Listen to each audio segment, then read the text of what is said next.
I'm not supposed to say this, but I can't keep it in. Something in that room knew I was coming. My name is Silas. I was working night shift in a small hospital, the kind that doesn't just go quiet after midnight. It empties. The silence wasn't peaceful. It made you aware of your own heartbeat, your own breath, the soft, wet sound of blinking. No visitors, no announcements, just machines humming their one-note songs and the occasional cartwheel squeaking somewhere in the dark, always farther away than you wanted it to be. I was assigned to check vitals every hour, mostly routine, mostly forgettable. Room 317 appeared on my list halfway through the night. I stared at the number, trying to remember if I'd simply missed it before. I hadn't. I was certain I hadn't. But there it was, written in the same handwriting as the others, like it had always been there, and I was the one who was confused. When I reached the door, it was already cracked open. Not wide, just enough to suggest invitation. Or warning. Inside, the lights were dimmed, lower than protocol allowed. The bed was occupied by a man who looked like time had been cruel to him in ways his chart couldn't capture. His eyes were open, fixed on the ceiling tiles. Unblinking, waiting for something that hadn't arrived yet. Or maybe it had. I introduced myself quietly, the way you do when you're afraid of waking something that isn't quite asleep. He didn't look at me, didn't acknowledge I existed. Can you tell me your name? Silence stretched between us like a held breath, long enough that I started to doubt I'd spoken aloud, long enough that the question felt like it had dissolved into the stale air. You're late, he finally said. His voice was thin, papery, like something that had been left in the sun too long. I glanced at the wall clock without meaning to, without wanting to. I wasn't late. The second hand confirmed it, ticking forward with the same indifference it always had. But something in his tone made me feel like I'd already failed at something I didn't know I was supposed to do. Patients get confused at night. That's what I told myself. That's what I needed to believe as I forced my feet to carry me deeper into the room. I clipped the blood pressure cuff around his arm. His skin was cold, not the cool of poor circulation, but the cold of something left outside in January. The monitor beeped its green numbers. Steady. Normal. Lying. While the cuff inflated with its familiar wheeze, I noticed the absence. There was no call button. My eyes traced the bed rail twice, certain I'd missed it. I hadn't. The rail was bare. The wall panel gaped empty, a socket with no plug. Every room had one. It was impossible not to have one. It was like noticing a door with no knob. Did someone move your call button? The question felt wrong, leaving my mouth. He turned his head towards me. The movement was wrong, too deliberate, too measured, like he was conserving energy for something more important. His eyes found mine, and I felt pinned. They took it, he said. Who did? Nothing. Just that stare, watching me the way you watch something you're trying to understand. His eyes tracked every breath, every small shift of weight. When the cuff finally beeped and released, I stepped back, and he returned his gaze to the ceiling. Dismissed. I left the room with my pulse in my ears, my hands colder than they should have been. At the nurse's station, I pulled up his chart, needing the familiar glow of the screen, the ordinary act of reading. The file was thin, too thin. No medical history beyond the last 12 hours. No emergency contact. No admitting physician name. Just an initial where a signature should have been, like someone had started to write and then thought better of it. The system's glitching.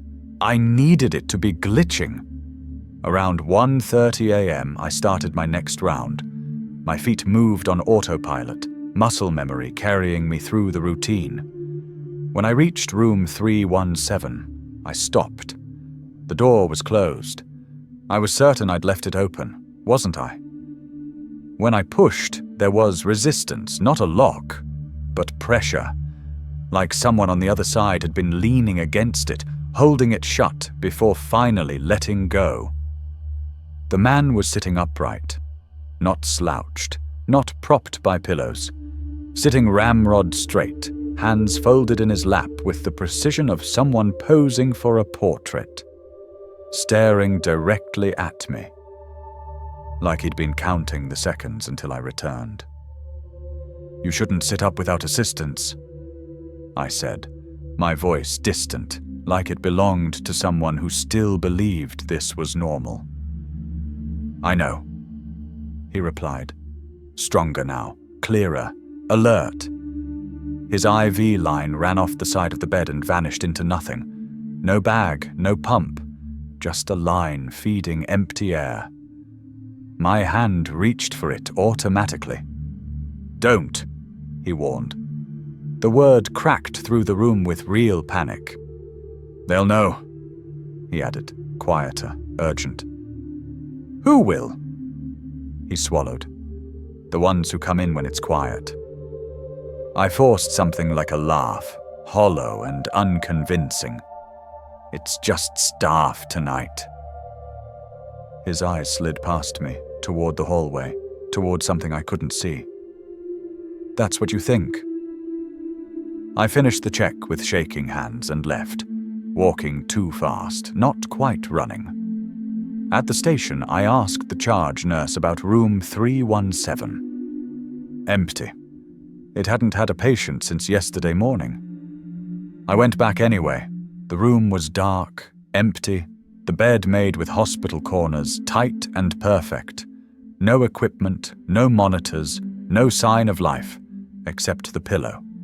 There was an indentation, shallow, the shape of a head that had just lifted. I pressed my palm against it before I could stop myself. Still warm. I didn't sleep after that shift, didn't really sleep for days. I told myself it was stress, exhaustion, the night shift eroding my grip on reality. I almost believed it. The next week, back on nights, room 317 stayed empty. I knew because I checked, but I didn't go near it. When my rounds took me past, I walked on the far side of the corridor, eyes forward, jaw clenched. Around 3 a.m., the hour when the hospital felt less like a building and more like something breathing, I heard it. A call bell. Slow, deliberate. One chime, then another, each perfectly spaced, like a heartbeat. My feet carried me toward it before my brain could object. Down the hall, past the closed doors, following the sound until I knew where it was coming from. Room 317. The door stood open. Lights dimmed to that same wrong level. The man was back. Same posture. Same unblinking stare. This time he was holding something in his hand. "I found it," he said, voice barely above a whisper. I couldn't move. My legs didn't respond. "They forgot to take it this time." He lifted the call button slightly, showing it to me like evidence. "That's bad. You need to leave," I said. His expression shifted, softened, almost apologetic, almost sad. "You shouldn't be here when they come." "Who?" I asked, my voice tiny. He looked past me, down the hallway, toward something approaching. "Staff," he said. Behind me, I heard them. Footsteps, not rushed, not loud, just steady. Multiple pairs moving together. Perfect rhythm, perfect synchronization, getting closer. I turned, expecting uniforms, faces, explanations. The hallway stretched empty, silent. The fluorescent lights hummed their vacant song. When I turned back, the bed was empty.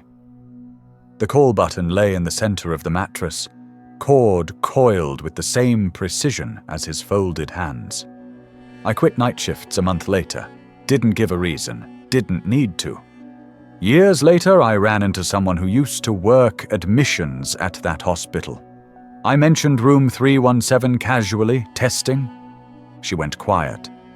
Then told me it had been sealed years ago after a patient passed away there overnight. He had pressed the call button for hours. No one ever logged the calls. No one ever came.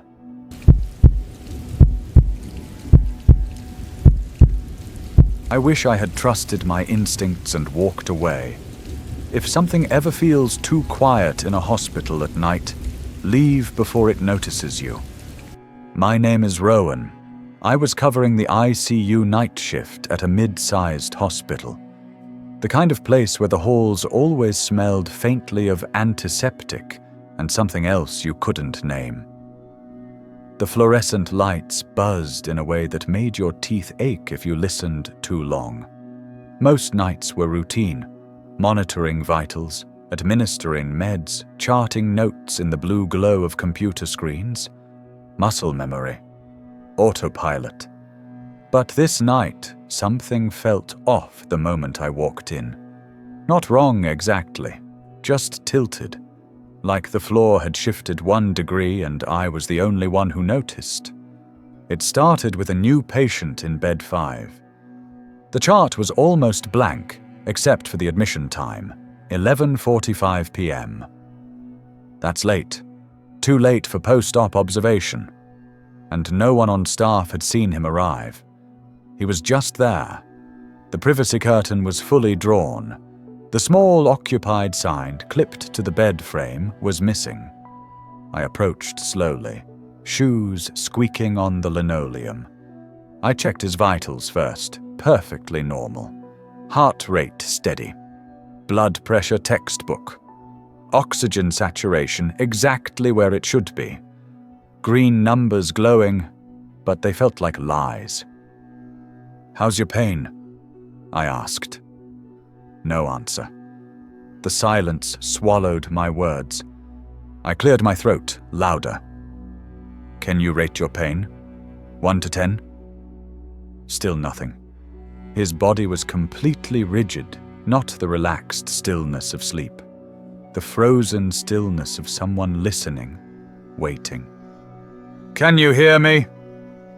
He turned his head, slowly, deliberately. And that's when I saw his eyes. Too wide, fully dilated, unblinking, fully aware.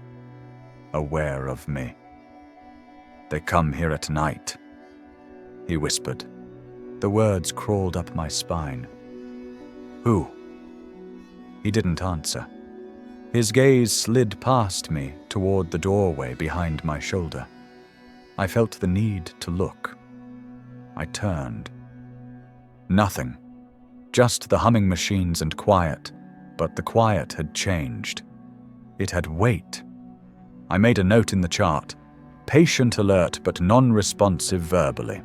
But every time I glanced back, he was still staring at that doorway. Not blinking, not moving. About 30 minutes later, a ventilator alarm shrieked. I rushed to check it. A minute, 2 at most. When I returned, the curtain around bed 5 was pulled back just enough to frame him perfectly. He was sitting upright. I hadn't moved him. The bed controls were unchanged. "Why are you up?" I asked. "You need to stay lying down." "They wait," he said. Calm, matter of fact. "They come when it's quiet." I glanced at his chart again. Nothing changed, no alerts, no notes, everything perfectly, impossibly normal. And that's when I noticed it. A small black pebble on the bedside table. My breath caught. I had checked that table when I first arrived. Empty. This wasn't medical equipment. smooth, polished, completely out of place. "I shouldn't have this," he said. For the first time, his voice carried something. Resignation, not fear. "It's theirs." My throat tightened. "Who?" No answer. His gaze flicked to the doorway again, quick, nervous. I forced myself to continue rounds, checking other patients, recording vitals that all looked exactly the same. But every 10-15 minutes, I found myself looking back at bed 5. Still upright, still guarding the pebble. Around 2 a.m., I noticed the monitors flicker. A brief stutter in the green glow. Nothing else flickered. Just bed 5. I stepped closer, checking for a loose connection. My reflection caught in the dark window. The patient didn't flinch. Eyes still locked on the doorway. There's nothing there. I needed there to be nothing there. By 3 a.m., I needed to leave. I went to the staff lounge for coffee. When I returned, the pebble was gone. I stared at the empty table, checked the bed, the floor, under equipment. Nothing. "Where did it go?" I whispered. "They took it," he said. Calm, expected. "Who took it?" Just that stare, waiting. The rest of the night passed in a blur. Nothing entered the room. No footsteps, no shadows. But the feeling of being observed never left. At 5 a.m., I noticed the chart had updated. Handwritten. Patient discharged. My stomach dropped. I rushed to the bed. Empty. No patient. No pebble. Bed perfectly made. I found the day nurse. "Did you see the patient from bed 5 leave?" Blank look. "What patient?" "The admission from last night. Bed 5. Bed 5's been empty since Tuesday." I showed her the chart. She scrolled, confused. No record of him ever being admitted. The unsettling detail hit me later. Walking past bed 5, I forced myself to look. On the bedside table, another black pebble, identical to the first. Same size, polish, impossible presence. I never touched it, never reported it, just walked away. I avoid that ICU whenever I can, especially at night. I trade shifts, volunteer for different floors, anything to stay away from bed 5. Every time I hear a ventilator hum or click of monitors, I think about that patient and the ones who come when it's quiet. I shouldn't be telling this, but if you ever hear a faint laugh echoing through a hospital hallway at night, don't go looking for it. My name is Calder. I was covering a short night shift in the pediatric ward, though it felt less like a ward and more like a quiet wing where small figures rested. Most of the patients were asleep, curled under thin blankets, tiny machines humming softly beside them. I was checking vitals and charts, making sure everything was normal. Everything should have been normal. The ward at night usually had a peaceful rhythm. Others were dozing nearby, shadows stretched across the walls, and the soft glow of nightlights kept the darkness at bay. But that night, the air felt heavier, thicker, like it was pressing against my skin. It started when I noticed the last room. Room 12, slightly ajar. I stopped mid-hallway, staring at the gap. I was sure I had closed it earlier. I remembered the soft click of the latch, checking it twice. But there it was, open just enough to spill a faint glow into the corridor. I knocked lightly. "Hello?" No answer. Only the hum of equipment and the sound of my own breathing. I pushed the door open slowly. The bed was empty. I froze. The sheets were disturbed, pulled back as if someone had just left. The charts on the bedside table were shuffled. The monitor glowed green, displaying a steady heartbeat that belonged to no one. The chair by the bed was tilted at an odd angle, leaned back like it had been shoved. Then I saw it. A small handprint pressed against the glass of the window in the door. Pale, fingers splayed wide. I spun around. The hallway was empty. Silent. I told myself it was a restless patient sleepwalking. But there were no sounds. No padding footsteps. No whispers. Just nothing. I went to fetch a nurse. My footsteps echoed too loudly in the empty corridor. When I returned, I pushed open the door to room 12. The handprint was gone. I stared at the clean glass. The chair was upright again, positioned neatly at the bedside. The monitor pulsed its green rhythm steadily. "I don't see anything unusual," the nurse said. I told myself I was seeing things. The stress of night shifts, the dim lights. You're tired, you're imagining things. But I didn't believe it. Around 3 a.m., I heard it. A soft giggle. Quiet, high-pitched. The sound of someone playing a game, hiding. Not loud enough for anyone else to hear. But I heard it. I froze. The sound came from just ahead, just outside room 12. I looked down the corridor. Empty. Nothing moved. I approached the door slowly. It was slightly open again, that same thin gap. The bed was still empty. The chair straightened. The monitor still glowing. But on the floor, near the window, there was something new. A tiny, pale sock. I stared. None of the patients had that sock. This didn't belong. I picked it up before thinking better of it. It was damp, not wet, like it had just been worn. The fabric still held the shape of tiny toes. I dropped it instantly. When I looked up, my breath caught. The window had another handprint, small, pale, pressed with enough pressure to see the ridges. Watching me. I ran.